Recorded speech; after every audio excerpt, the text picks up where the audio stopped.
यहाँ पे देखिए ए बी सी तीन पॉइंट के पोजीशन वेक्टर दिए गए। ये तीनों क्या है, पॉइंट यदि दिया है तो पोजीशन वेक्टर है।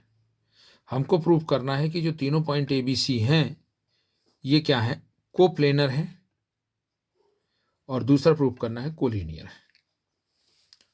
तो सबसे पहले हम इसमें देखेंगे कोलिनियर कैसे प्रूव करते हैं। सबसे पहले हम कोलिनियर देखेंगे। तो देखिए हमने पहले ए बी वैक्टर निकाल दिया और फिर निकाल दिया बी सी वैक्टर। तो ए बी वैक्टर कैसे निकलेगा, position vector of B minus position vector of A. तो बी में से हमने ए को माइनस किया तो ये निकल आया। फिर हम निकालेंगे बी सी वैक्टर यानी position vector of C minus position vector of A is equal to कितना, ये निकल आया। अब हम देखिए बी सी को क्या लिख सकते हैं, बी सी बड़ा दिख रहा है, इसके ये 3 है तो ये 6 है।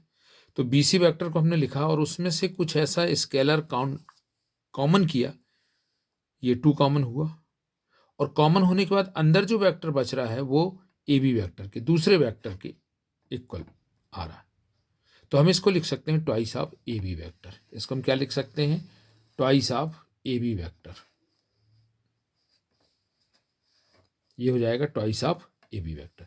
यानी एक बी सी वैक्टर को यदि हम ए बी के ट्वाइस के फॉर्म में लिख सकते हैं, इसका मतलब ये होता है कि बी सी वैक्टर और ए बी वैक्टर दोनों क्या है, पैरेलल है। बी सी वैक्टर और ए बी वैक्टर क्या है, पैरेलल है।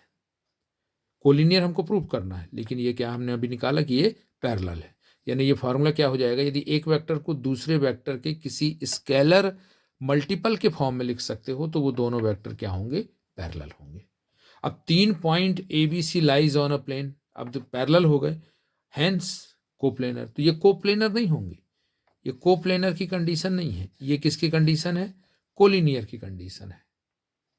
तो देखिए यहाँ पे हमने बी सी और ए बी को क्या निकाला है, पैरेलल। कोप्लेनर की कंडीशन नहीं है, ये पैरेलल आ गए। अब पैरेलल आ गए और दोनों में देखिए एक पॉइंट कॉमन है बी, दोनों वेक्टर में एक पॉइंट क्या है, कॉमन है। यदि कॉमन पॉइंट नहीं है तो वो दोनों केवल पैरेलल होंगे, और यदि एक पॉइंट कॉमन है तो क्या हो जाएगा, वो कोलिनियर हो जाएगा। एक पॉइंट यदि कॉमन हो गया तो वो क्या बन जाएगा, कोलिनियर। कॉमन पॉइंट होना चाहिए तो कोलिनियर, नहीं तो पैरेलल बन के रह जाएगा केवल।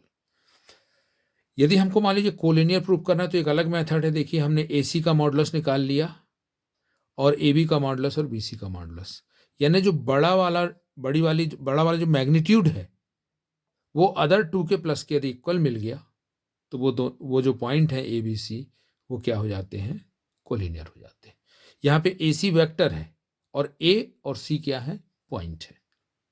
तो पॉइंट है तो उसका पोजीशन वेक्टर दिया रहता है, और यदि ए सी वैक्टर लिखा है तो वो वेक्टर दिया गया है। तो इसका जब हम मॉडुलस निकालेंगे तो हमको लेंथ ऑफ द साइड मिलेगी, उसकी ए सी के बीच की डिस्टेंस मिलेगी। तो ये अनदर मेथड है कोलिनियर प्रूव करने की, और एक मेथड ये है कोलिनियर प्रूव करने की, कोलिनियर। अब हम देखेंगे कोप्लेनर प्रूव करना। कोप्लेनर में देखिए 3 वेक्टर्स दिए, पोजीशन वेक्टर नहीं, वेक्टर्स। तो उसका जब हम बॉक्स प्रोडक्ट निकालते हैं तो वो हमको क्या मिलना चाहिए, बॉक्स 0 मिलना चाहिए। इन 3 वेक्टर्स का बॉक्स प्रोडक्ट क्या मिले, 0, तो वो क्या होता है, कोप्लेनर। तो इसकी देखिए एक मेथड ये हो गई कि ए बी वैक्टर जो पहला वेक्टर है डॉट उन दोनों का cross, A dot B cross C, ये बॉक्स प्रोडक्ट का फॉर्मूला है। ए डॉट, डॉट मतलब स्केलर मल्टीपल, स्केलर मल्टीप्लाई करना वेक्टर, और ये वेक्टर मल्टीप्लाई करना, क्रॉस मतलब वेक्टर। तो A dot B cross C, पहले हम बी क्रॉस सी निकालेंगे फिर उसका ए से डॉट करेंगे तो हमको आंसर क्या मिलेगा, यदि 0 मिल रहा है इसका मतलब ये तीनों वेक्टर कौन कौन से, ए बी बी सी और सी ए क्या हो गए, कोप्लेनर हो गए। एक मेथड तो ये है। दूसरी मेथड देखिए हमने ए बी बी सी और सी ए निकाला, ए बी बी सी और सी ए वेक्टर, यदि पोजीशन वेक्टर दिया है तो ये वेक्टर निकाला। फिर हमने क्या कर दिया, इस तीनों वेक्टर ए बी वेक्टर जो निकला है इससे हमने डिटर्मिनेंट बनाया a1 a2 a3 b1 b2 b3 c1 c2 c3, और यदि इस डिटर्मिनेंट की वैल्यू क्या हो, 0 हो, इस डिटर्मिनेंट की वैल्यू 0 हो तो ये तीनों वेक्टर क्या है, कोप्लेनर है। तीनों वेक्टर क्या है, कोप्लेनर है।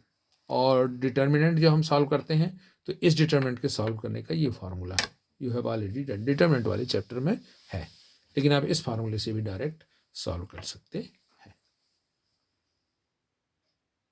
तो ये कोप्लेनर की कंडीशन है।